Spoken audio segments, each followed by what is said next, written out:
Il était une fois, dans une lointaine terre d'Orient, un jeune roi nommé Schahzaman. Il était le frère cadet du grand empereur Shahryar, souverain d'un immense empire s'étendant du désert jusqu'à la mer. Tandis que Shahryar était sévère, puissant et craint, Schahzaman était un homme doux, juste et aimé de son peuple. Lorsqu'il fut nommé roi d'une province du sud, il gouverna avec sagesse et bienveillance. Le royaume prospérait, la paix régnait.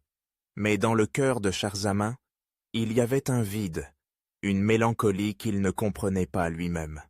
Un soir, alors que la lune brillait haut dans le ciel, au-dessus de la tour de guet, Schahzaman était assis seul près du bassin de lotus, dans les jardins du palais, lorsqu'il entendit soudain une voix. Un chant de femme, pur et cristallin, chargé d'une tristesse si profonde que son cœur sembla s'arrêter. Il ordonna immédiatement aux gardes de fouiller le jardin, mais malgré leurs recherches sous les palmiers et dans les bosquettes de jasmin, ils ne trouvèrent personne. Une ombre dans la brume. Dès cette nuit-là, Schahzaman revint chaque soir au bord de l'eau, espérant entendre à nouveau cette voix.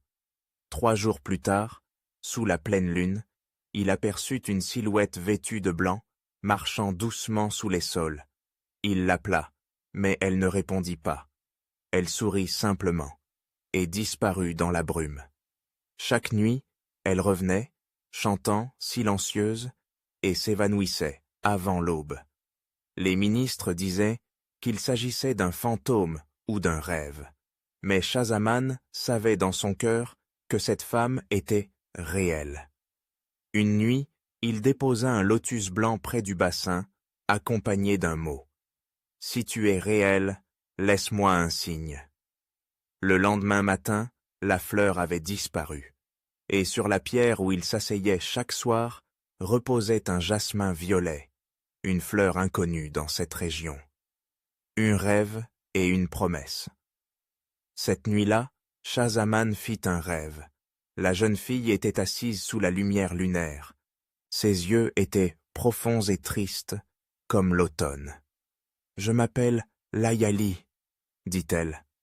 Je n'appartiens pas à ce monde. Une malédiction ancestrale m'a enfermé dans ce jardin. Seul l'amour pur d'un roi humain peut me ramener à la vie. » Schahzaman se réveilla, le cœur battant. Dès lors, il l'attendit chaque nuit. Il écrivait des poèmes, laissait des présents, partageait ses pensées à la lune. Et chaque nuit, Layali semblait plus réelle, plus présente, plus vivante. Une nuit, lorsqu'il prit sa main, elle ne disparut pas. Elle resta. Et le jardin entier s'illumina d'une lueur douce, presque céleste. La vérité derrière le miracle. Assise à ses côtés, Layali lui révéla son histoire. Il y a longtemps, j'étais la fille d'un sage de l'Orient. Mon père, accusé à tort d'envoûter le peuple par magie, fut condamné à mort. Avant son arrestation, il m'a protégé par un sort, me liant à ce jardin. Seul un roi au cœur pur, aimant sans désir ni orgueil, pourrait me libérer. Des siècles durant, je n'étais qu'un murmure dans le vent, une ombre dans la brume, jusqu'à ton arrivée. Schahzaman la serra dans ses bras et jura de la protéger pour toujours. Mais le destin n'avait pas dit son dernier mot. La jalousie d'un frère. La rumeur d'une jeune femme mystérieuse au bord du bassin parvint aux oreilles de Shahryar, son frère aîné, qui, après avoir été trahi par son épouse, ne faisait plus confiance aux femmes. Apprenant que son frère était tombé amoureux d'un esprit, Shahryar crut à un envoûtement et se rendit au sud avec son armée, exigeant que Schahzaman lui remette la jeune femme. Mais Schahzaman refusa. Un conflit semblait inévitable. Jusqu'à ce que Layali apparaisse. Elle s'avança vers eux, baignée de lumière, et une paix étrange envahit le jardin. Elle s'agenouilla devant Shahryar et dit « Majesté, je ne suis ni illusion ni démon. Je suis une âme revenue à la vie par un amour sincère. Si vous ne croyez pas en l'amour, regardez dans les yeux de votre frère. » Et pour la première fois depuis des années, Shahryar pleura.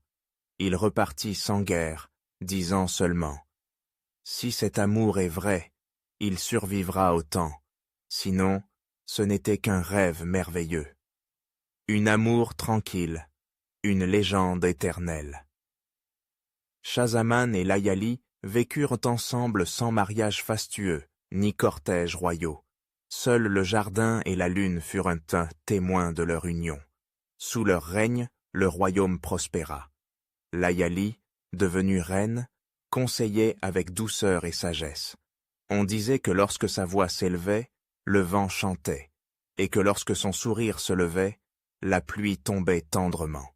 Les enfants nés à cette époque étaient paisibles, sensibles, comme si la magie de leur amour avait imprégné la terre. Quand Shahzaman vieillit, lui et Layali disparurent silencieusement dans le jardin où ils s'étaient souhaités rencontrer. Personne ne les revit. Mais on raconte que, lors des nuits de pleine lune, si l'on s'assoit au bord du bassin de lotus, on peut encore entendre une voix chantant doucement dans les jasmins. Épilogue. Il existe des amours qui défient la mort, le temps et la raison. Certaines âmes n'ont pas besoin de corps pour vivre.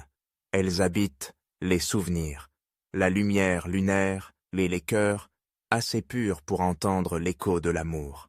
Ainsi vit encore la légende de Shahzaman et Layali, et elle nous rappelle que ce n'est qu'en aimant de toute notre âme que le monde révèle sa véritable magie.